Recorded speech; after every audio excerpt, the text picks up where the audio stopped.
Hello, everyone. Welcome to the channel. In this video, I will show you and tell you how to delete Facebook account. Please subscribe to the channel. Like, and watch the video to the end. Here we go.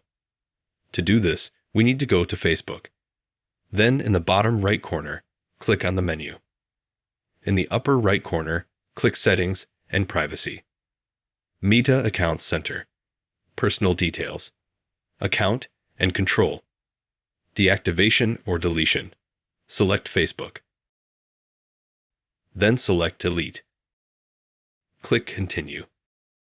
Click Continue again. The reason why we want to delete our Facebook. Choose any reason. Press Continue. And press Continue again. Scroll to the bottom and press Continue. Then we'll need to enter the password for our Facebook account. And then we have to enter the password again and press Continue. And thus, we will be able to delete our Facebook account completely. If you like this video clip, you can give it a like. Subscribe to the channel. Thank you for watching. See you again. Goodbye.